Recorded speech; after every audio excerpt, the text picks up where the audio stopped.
Maverick 100.9 Aggie Lands Country Alternative. It's Corliss geeking out a little bit, joined by one of my all-time favorite songwriters, Mr. Adam Hood is here. Hi. Hey, how are you? Thanks for having me. I am so stoked to have you. I honestly feel like we've been missing you. We haven't necessarily had a new single in a while, and I know you've been working on a lot of stuff that we've been able to keep track of, and we'll definitely talk about all that. But Adam, it's great to just hear you back on the radio. So thank you for that. Thank you for saying that. I appreciate it. Yeah. I mean, it's a tired thing to say, but COVID put a wrench in everything. And so we had this, the songs that we're releasing right now came off of something that we had done. We started recording it August 2020 and had it done by December 2020. And so there was I had the album ready to go. Everything happened.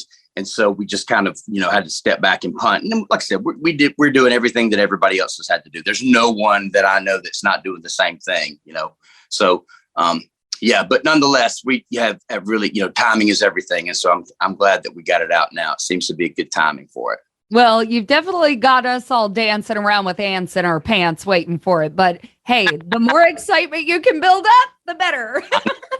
I'm good at keeping sure. That's one of my strong suits. Yeah. Well, this one's called Harder Stuff. So is this a heartbreaker for us, or what's going on with this single? Tell me about it. No. So, I decided to quit drinking about 3 years ago, and this is kind of a song that came out of that. And so, sobriety is not a big platform for me or anything, but at the same time, you learn to accept songs when they're given to you. And so, I was at a benefit. This was the first year that I decided to quit, and so I was at a benefit, and we had all played, and everybody was hanging out, and I went back to my room just to get out of the middle of everything. And my buddy Davis Nix came in and said, "Hey man, I got this idea for this song," and played basically what's the chorus. And I said, wow, well, that's kind of exactly what I'm thinking. And so we went back the next day, and Davis and I wrote the first verse to it and some of the second verse. And so we kind of had, all but the bones of it done by the time we started this record. And so, in doing this record, so Brent Cobb produced it, and then the guys from Blackberry Smoke are the guys that played on it. So Charlie and Britt and Richard are the bass, drums, guitar for the Smoke. And so we all stayed in a house for 4 days down in Macon, Georgia. We recorded this in Capricorn, and so while we were down there, we played around through some songs, and we finished, Charlie and Brent and I finished that song up, and then recorded it the next day. So yeah, that's kind of how that goes. Heartbreak songs, I still play them, and I still write them, I guess. But I've been fairly happily married for the past 10 years. So, yeah. It's a little bit harder to get that heartbreak out anymore, right? Isn't it? Yeah. But we also get more and more life challenges thrown our way. You know that as a married man, you know that as a father. And sure. It's almost like our heartbreak develops. I'm kind of with you. I'm not 100% sober, but I definitely recognized when it was time to quit drinking. And I've been working on that a little over a year now. For you. And so it's another part of your life where your heart may have broken, and some way people like you are able to write about it and kind of capture what we're feeling there as adults learning to go through life with heartbreak. Well, and that's the thing. For me, really, the only time that I ever drank was on the job. Yeah. Same here. I just, you're in the entertainment industry, you're in the service industry, and so what you do is you wind up just kind of trying. It's your job to start the party and to keep it going. And, which is fine. But at the same time, there was always a place to where, it went from this is fun to where, like, I can't remember words. I can't remember evenings. I can't remember events. And that's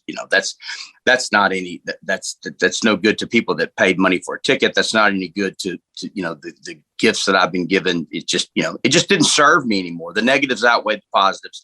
and like I said, it wasn't anything that I felt like it wasn't a badge. It was just something that I decided to do, and probably wouldn't have written anything at all about it, with the exception of this song. You know what I mean? It's just so weird how you just took the words out of my mouth. Like, that's crazy to me. I love that. Well, I'm even more in love with the song now. And I am really excited to debut it to everyone here on Maverick. So, of course, you got it now. It is Adam Hood and Harder Stuff on Maverick 100.9. Due to copyright, Brian Broadcasting is not licensed to air this single for you in podcast form, but we do urge you to find it streaming and downloading wherever you get your music. And today's interview continues now. Maverick 100.9, you heard it here first. That was Adam Hood, Harder Stuff. And I've got Adam Hood on with me, and you've been going through all this stuff these past few years and how tough it has been to actually get your work out there. But I want you to talk about that work a little bit more because of, obviously, just on this single alone, it had a whole lot of heavy hitters. We were talking about Blackberry Smoke and your work with Brett Cobb. But also, can you talk to me about work you've been doing with others during this time? I mean, as far as with that song, I had Miranda come sing on it, which was really cool. And I mean, Miranda's kind of the reason why I've got a job in Nashville, why I write for other people.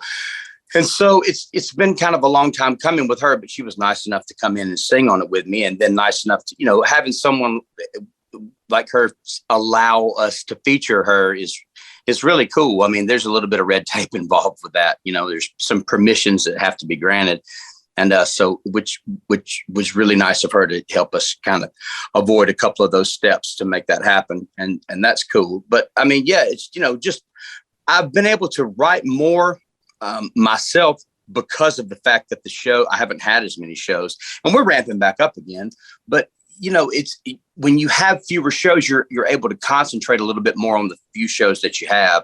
And so it's really affected, it's helped my stage presence. It's helped, just kind of how I approach things. And again, like I said, when I can remember when I can remember how the show ends, it's easy to go back and make it better. You know what I mean? So that's been a real positive, and hopefully it helps. I mean, at the end of the day, it's just me getting up there singing and playing my songs. I mean, if you're expecting more than that, you're not going to get it from me. So, but at the same time, there's a lot involved in that. There's a lot that I can do to make even that better. So, yeah.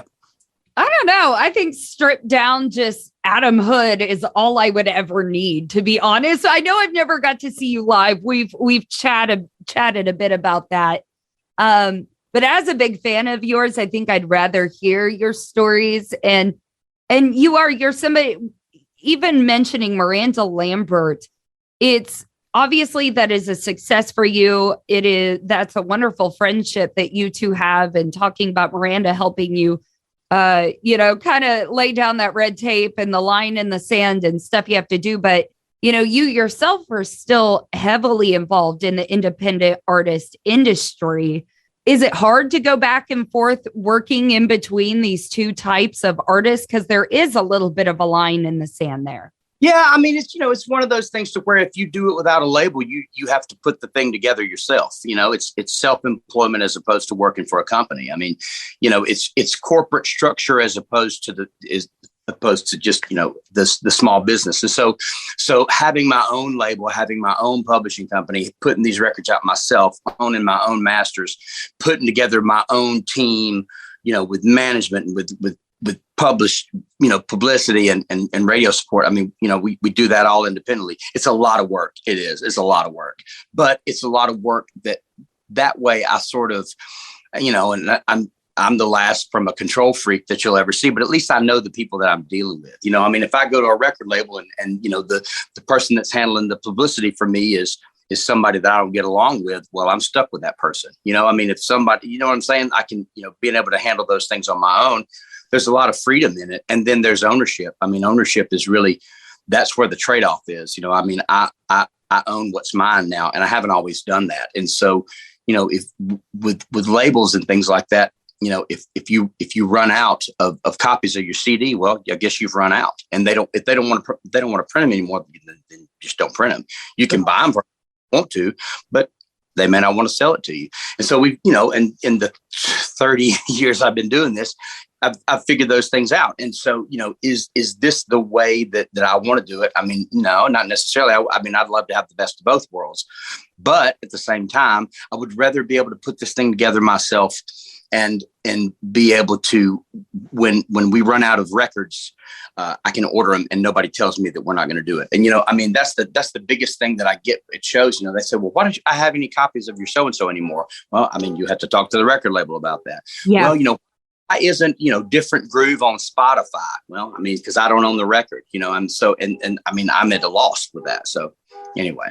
That makes a lot of sense. That's actually really fascinating. And kind of aside to this, a lot of people don't necessarily chat about, and I know the younger artists that I work with, they look up to you so much because you've done both, and you still work both ways and you make it work. But it sounds to me like there was a lot of trial and tribulation to even learn that lesson that you're now passing on, This is my 9th album. I mean, you know what I mean? Like in essence, I've 8 other times and this one. And so everything is a learning process. And the good news is, I mean, there's a part of me that worries to say this, but I mean, I'm an open book, I mean, I'm somebody that when people ask for advice, I'll give you advice.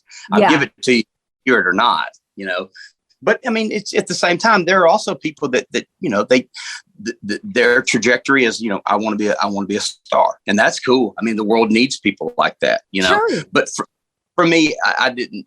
That really hasn't been my path. I would rather have let this. I always wanted to be the guy that made records that other people went to when they wanted to record songs, and so which John Hyatt, Delbert McClinton, those guys, and so I feel like that's kind of the trajectory I followed. And I mean, it's not the populace. It's not exactly what everybody would suggest you to do, but it's what I've done, and it's how I wanted to do it. I mean, I've played the popularity contest, and I've totally had my dreams of stardom, and in a lot of it, I've actually been very successful in many areas. But recently, here in just the past 2-3 years, I've slipped into more of a mentor role in my life. Yeah. And that I cherish more than any work I have ever done in my life, no matter what award or whatever it may be, any type of success I've had in my life, nothing means more to me than being looked at as a mentor. And that even goes back to our previous conversation of not necessarily drinking much anymore. When a kid comes up to you and wants to know, was that good? Could I change anything? What did you think? And they genuinely want to know your opinion. If you can't remember what you had just seen 5 minutes previously, that's not the headspace I wanted to be at in my life. And like you said, you can give all that advice after recording 9 records and stuff like that. And I think that's an important place to be in life. And I don't think it's a responsibility to be taken lightly. I really, at least in my life, no. I enjoy that. Absolutely. I agree completely. I mean, it's really, you're right. I mean, it's not a responsibility that should be taken lightly. If people are paying attention, then give them the respect they deserve, whether it's somebody that's in a place that's they're behind you, or if they're in front of you, it doesn't matter. Or, I mean, my peers are just as important to me as anyone else. And so, there's always something to learn, and if I don't, I mean, I never claim that I know what I'm doing, I mean, I don't know what's in front of me, but neither. I learn as I go. So same here. Well, follow-up question. We're talking about records, and as you had said, you did a lot of recording in 2020, but we are just now getting the fruit from that. Right. So what else is on the way as the year moves on? The album will be released. I think we've got a date for September 16th. So that's the good thing about it. This is really only our second. It's the first official single. I put like a little sleeper single out, that Business with Jesus song. I put that out on DSPs first, just to kind of remember that we exist. And then, so, we'll put the record out September, and then just tour to promote it. I mean, that's pretty much it, you know. Well, I am more than ready for a new Adam Hood record. I am super excited about that. So thank you so much for coming here to share that news with us. And I would absolutely urge anybody to go out, see Adam Hood on the road. I know I've been stalking his tour dates, and we'll definitely let you know if and when he comes to town. Follow Adam Hood, get the new single, Harder Stuff, which of course you can start listening to on Maverick now. And Adam, it was just wonderful catching up with you today. Yeah, I miss catching up with you too. I miss being up there.